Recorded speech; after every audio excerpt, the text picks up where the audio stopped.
Good afternoon, sixth grade Bobcats. Mr. Flato here. Welcome back to another week at the Helena Middle School. On today's Bob lesson, I apologize. I usually put this one earlier in the year, but it kind of slipped a little bit, but now is as good of time as ever. A little later in the year, part of my job is to work with students on job and career exploration, and I'll probably be doing that. Usually I team up with Miss Erickson and we do that towards the end of the semesters. So I look forward to seeing you all very soon. And in sixth grade, a lot of times we'll start exploration or even into seventh grade when we talk about values, inevitably money comes up and getting compensated well, and is that important to you? And usually in middle school, that usually is something that's very important. Sometimes I have kids go and they start looking at careers and they find the one where they make the most money, and that's the one they want to be. Getting compensated well, making money, obviously that's a very important aspect of finding a job or a career someday. It's not the most important thing, but it is very important. So I thought I would kind of loop back and talk about if that's important to you. Um, Hit a little bit about why school is so important, why filling your brain with knowledge and skill is so important, and kind of how there's a correlation between however much skill and knowledge you have, that's going to correlate a lot of times with how much money you make someday. So let's get rock and roll on this Bob lesson. I hope you guys enjoy it. I hope it inspires you to come every day and have a great attitude and work your hardest to be Bob academically. Have a great week. All right, we're on the Bob lesson. The more you learn, the more you earn. But first, let's be our best this week at HMS. Let's be safe, let's be responsible, let's be respectful, and let's most definitely be a learner.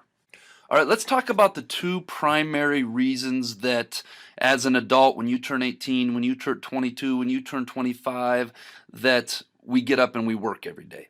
The first is to have a sense of purpose. To have a purpose when you get out of bed in the morning, what is it that you're going to go do? What difference are you going to make in society? What are you going to bring to the table in society? What are you going to do that gives greater meaning to your life? When I talk in career cruising, we have 24 hours in a day, and 8 of those hours we are sleeping. So that breaks us down to 16 hours in the day. That means half of our day of being awake Monday through Friday, we are working. And we want to do something that we feel like is our purpose, that feels like gives us a sense of identity. The second more obvious reason to middle school students is to make money. You have to produce a good or a service to society, and you bring your good or service to society. My good or service I bring is being a school counselor. The good or service that your teachers bring is being an educator to HMS.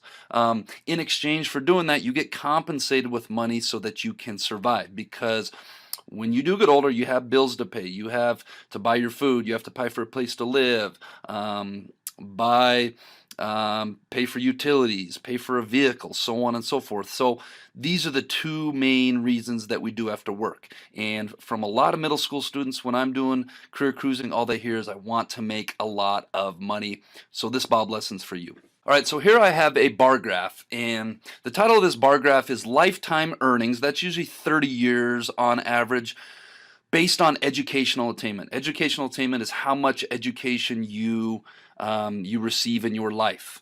So the first bar at the left is less than high school. That's for people that fail to graduate high school. That cannot be an option for any of you at Helena Middle School. The second is high school diploma. You earn your high school diploma from Helena High School or whatever high school, and then you go right into the workforce. The next is some college. You graduate high school, you do some college, but you don't graduate with a degree or a certificate. The next is an associate's degree. That's maybe at a 2-year college like Helena College, or maybe a 2-year associate's program at a major university. The next bachelor's degree right there in the middle, that's most commonly when people talk about did you earn a college degree, that is what they're talking about. That on average is like 120, 130 credits, and it takes most people on average 4 years to earn. The next is a master's degree. Several of your teachers, administrators, counselors in this school have master's degree. That's where you earn your bachelor's degree, and then you go back and you specialize in 2 years furthering your education. The last two are doctoral degrees or professional degrees. These are being doctors, highest level of education. This is usually 4 to 6 to even 8 years past your bachelor's degree.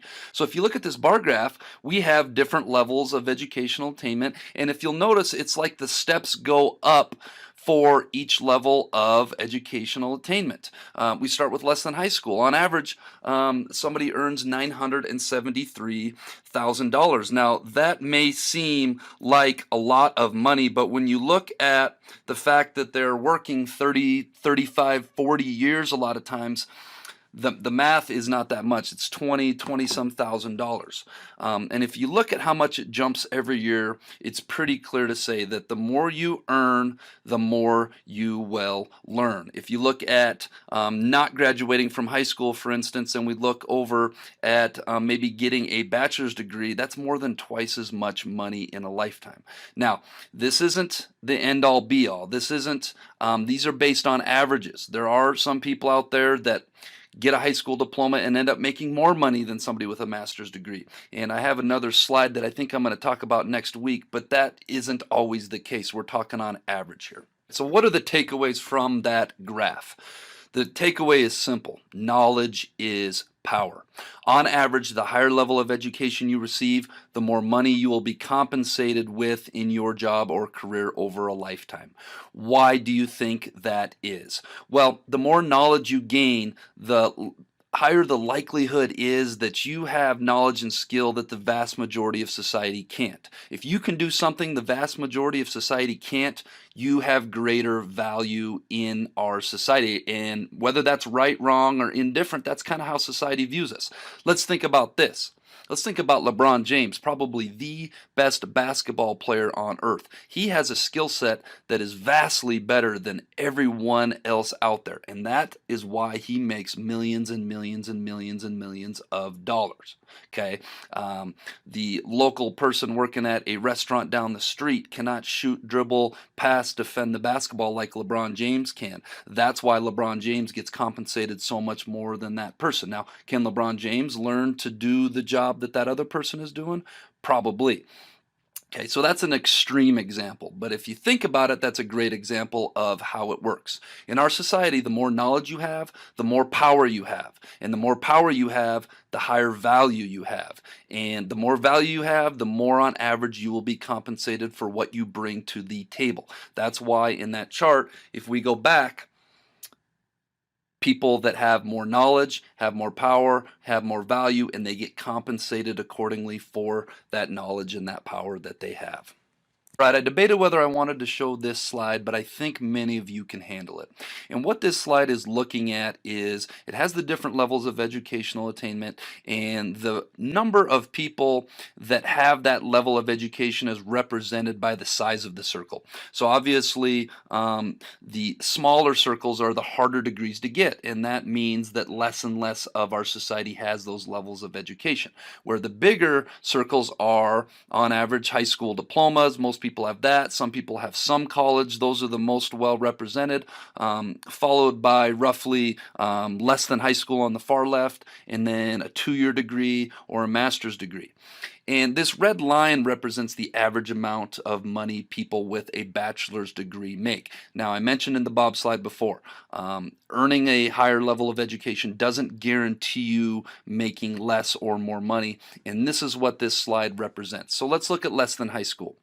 It does show that 7.3% of people that fail to graduate high school still find a way, or they have a niche in society to make more money than somebody with a bachelor's degree. Now, someone might say, Mr. Flato, that's a great example of how you don't need education. Well, these people a lot of times are somebody that have a skill set that is so far above and beyond that they're able to parlay that into a great paying career. But in those people, I would ask, do you really want to roll the dice on 7.3%? Now, if you look at people with a high school diploma, more of the circle is above the red line, 14.3%. So getting your high school diploma almost doubles your chance that you'll find a way to make more money than a bachelor's degree. Same with some college, no college. Those people people earned a little bit more skill, a little bit more knowledge than just those people that graduated high school. So almost a quarter of them found a way to make more money than a bachelor's degree. Same on with associates. Now here's where it flips. You'll notice that once you get over that hump of a bachelor's degree, 61% of those people with an additional 2 years of education with a master's degree find a way to make more money. And if you look at doctoral and profession, that trend continues. So what I want to show here is education isn't the end-all be-all. It's a huge part of it. It doesn't guarantee that you're going to make a lot more money, but on average, it does. That brings us to the quote of the week, which is pretty easy, which is where I got the title from, and that is, the more you learn, the more you earn. So think about that. Think about how important school is. Think about how important the knowledge you're gaining is, and think about all that power you are filling. All right, let's give away some jelly beans, shall we? Last week's winners: Milo Seeley, Harlan Kelman, Madeline Schnittgen, Gemma Bond, Maddie Bender, and Jack Peterson. The only 2 letters put together that were not names of girls was EW. I don't know what that would be. Nice work, crew. All right, this week's jelly bean question of the week. What is the largest number between 1 and 1 million that when written out doesn't contain the letter N? So, for instance, 19 written out would be Ninetteen. That's got 2 N's in 19. That's got 3 N's in it. So obviously that would not be 1. That is an example of what we're looking for this week. Good luck. All right, Bobcats, let's make it a great week at the Helena Middle School.